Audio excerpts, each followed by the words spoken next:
Hello and welcome to marketing91.com. In this video, we are going to cover the topic on buyer's remorse. Before we proceed any further, please do note that we publish 3 marketing videos daily on YouTube. So please don't forget to subscribe to our channel. Now let's start with the definition of buyer's remorse. Buyer's remorse is the feeling of repentance or regret after buying something. It is usually related to buying something expensive like a property or a vehicle. Moving on, what is buyer's remorse? Buyer's remorse is believed to come from cognitive dissonance, particularly post-decision dissonance that happens when someone takes a tough decision. Example, a costly purchase made between 2 choices with similar allure. This has become stronger in the digital age with one-click checkouts, streamlined supply chains and e-commerce. Buying is faster, easier, cheaper than earlier times. Products and services that cost the maximum remorse. Contract purchases like satellite television, subscription or gym membership, vacations, electronics, cars, and real estate. Factors affecting buyer's remorse. First, how much the buyer is involved. Second, whether the thing bought matches buyer's wants. Third, money and time put in. And finally, emotions after buying, as in including regret. Next, causes of buyer's remorse. Several things can cause the buyer's remorse. First, the product was bought in an unethical way. The product bought quickly instead of waiting. The bought item was unacceptable to others. The purchaser later questions the need and value of the bought item, or maybe the property was bought on money received as a loan. Moving on, how does buyer's remorse works? First, prior to buying, before buying, a potential purchaser often feels good about what is being bought. This can be an increased sense of the possibilities or desire. The buyer will expect to enjoy the product. Next, after buying. Later after buying, they can see the downsides of the purchase, that is, the opportunity cost of buying and the lower ability to purchase. Buyer's remorse can also come from worrying about others raising questions about the item or claiming to know better options or probably making fun of the purchase. Next, cognitive dissonance and buyer's remorse. Buyer's remorse is believed to be related to the theory of cognitive dissonance in psychology. This is a feeling of psychological discomfort when at least a couple of elements of perception are clashing. This encourages people to deal with it by altering how they think about the scenario.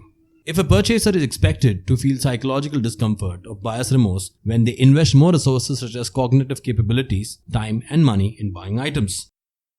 Moving on, how to deal with buyer's remorse. First, coupons. A strategy used by marketeers is to put in a coupon for later purchases at the time of buying. Customers are likelier to come back to the shop because of the coupon. This retains a more significant number of consumers. Every time something is bought and the customer is happy, they are unlikely to feel buyer's remorse. Consumers can deem their purchase a success if the product works well. Next, money back guarantee. The second common strategy is the money back guarantee. It is the retailer's assurance if the purchase does not meet consumers' needs, then they can get all of their money back.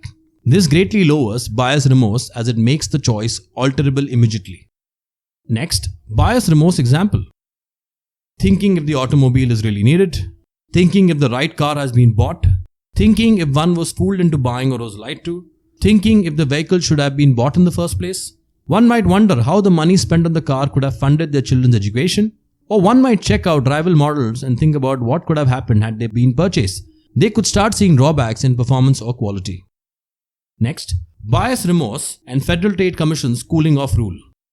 The FTC's cooling off rule provides a 3-day right to reverse a purchase made from a residence, office or hostel or at the temporary spot of the sale such as restaurant, fairground, convention center or motel or hotel room. This can also be done if a salesperson makes the pitch at one's residence, although not all purchases are covered. And finally, how to overcome buyer's remorse.